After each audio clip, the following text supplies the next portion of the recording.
Au cours des 10 dernières années où la philanthropie s'est déplacée massivement vers la santé et l'éducation à l'échelle québécoise, les grands perdants ont été l'art et la culture. Le secteur des arts et de la culture qui était perçu comme moins pressant par les entreprises et donc les arts et la culture qui étaient moins agressifs, permettez-moi l'expression, dans la recherche de financement, étaient moins aguerris à ça, se sont vus reculer et ont commencé à solliciter beaucoup d'entreprises en offrant à l'époque, peu de visibilité et ces entreprises étaient vues justement uniquement comme des bailleurs de fonds.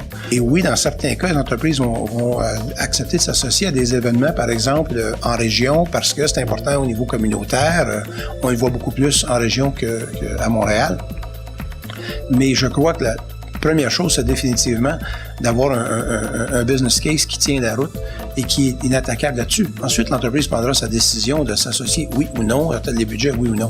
Mais trop souvent, ce que moi j'ai constaté, c'était un manque de préparation.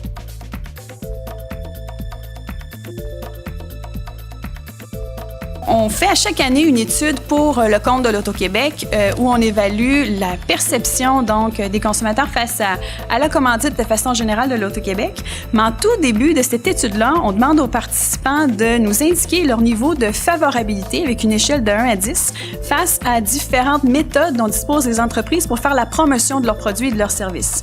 Ce qu'on constate, c'est que d'abord, l'affichage prend la dernière position avec un score de 6 sur 10, alors que la radio, la télévision sont très proches, mais la commandite événementielle se situe au premier rang avec un score de 7,4. La commandite se distingue des autres activités par une réceptivité généralement un peu plus grande. Et on a toujours pensé, à titre d'expert, que cette réceptivité-là était probablement due au fait que les consommateurs, les participants à des événements avaient un bénéfice très personnel dans l'activité de commandite. Ils peuvent recevoir que ce soit des produits distribués gratuitement ou même par le fait que l'activité en soi permettait des événements gratuits.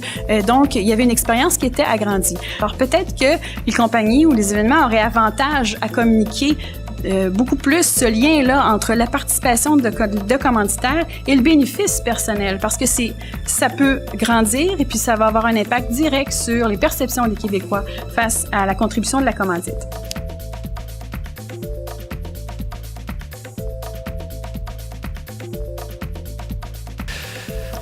Quand une crise survient, il faut défaire. Et vous allez, pensez-y, là, si vous en avez vécu, là, c'est ce qui arrive de toute façon. Les structures hiérarchiques traditionnelles ou régulières n'existent plus. D'accord? Il faut qu'il y ait un boss, une personne qui va prendre la décision du niveau de crise qu'on va gérer. C'est-à-dire qu'une crise survient, la personne qui est en autorité pour décider du niveau de crise dans lequel on est doit être rejointe le plus vite possible et elle va dire, ça y est, on est dans une crise de niveau 3, de niveau 2, de niveau 1, ainsi de suite. Ce qui veut dire qu'il faut qu'on se voit dans une journée, dans 10 heures ou dans une demi-heure.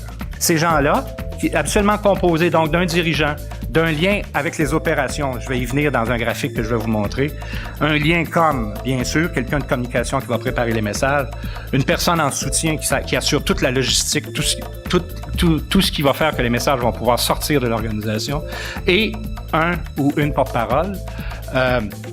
Ces gens-là, habituellement, composent l'équipe minimale de communication de crise et je dis que cette équipe doit rester minimale autant que possible. Dans les plans de crise que j'ai instaurés au Cirque du Soleil, ce qui était compliqué, par exemple, c'est que les chapiteaux bougent. Dans chacune des villes, il faut déterminer des lieux où les gens qui auront à gérer les communications de crise vont se rendre pour avoir la paix, être capable de prendre les décisions, de définir les messages qui vont être rendus. Et ces lieux-là sont en dehors du site. Dans chacune des villes, que ce soit Zurich ou que ce soit Londres ou peu importe les villes. C'était probablement la partie technique la plus difficile à faire au Cirque du Soleil.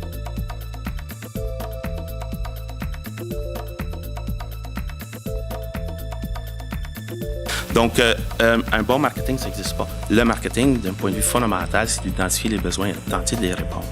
Rick Barrera le dit bien aujourd'hui, you have to overpromise and overdeliver. Si tu ne fais pas une surpromesse, tu ne seras pas remarqué. Et si tu ne fais pas une surlivraison de ton service, tu ne seras peut-être pas en affaires. Donc, les enjeux sont grands.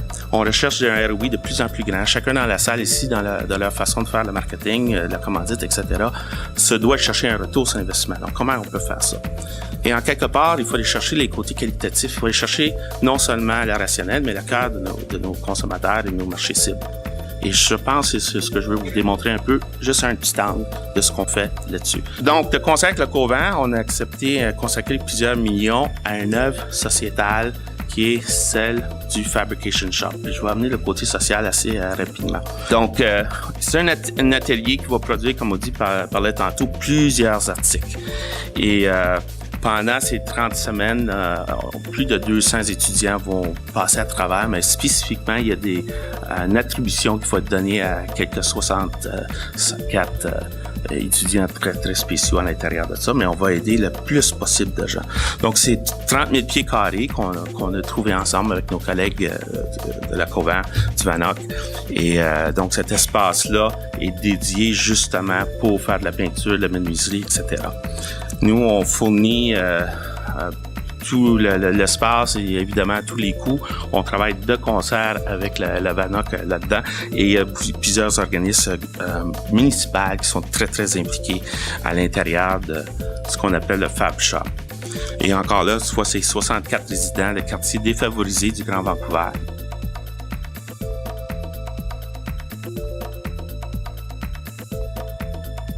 Donc, on se pose globalement 2 questions. C'est quoi les impacts négatifs de mon événement? Et puis, quelles sont les répercussions positives que je pourrais sur lesquelles je pourrais un petit peu mettre de l'emphase? Des impacts négatifs, je pense que c'est assez clair, entre autres, pour la production de déchets. Vous avez dû déjà remarquer à quel point vos événements produisent des déchets d'une façon assez incroyable. On y reviendra. D'autres impacts qui paraissent beaucoup moins, c'est les émissions de gaz à effet de serre qui sont surtout dues au transport. Ça, c'est une problématique qui est très importante, mais souvent plus difficile à adresser. La surconsommation de ressources naturelles, je pense à toute la nourriture en surplus qui reste souvent suite à un événement.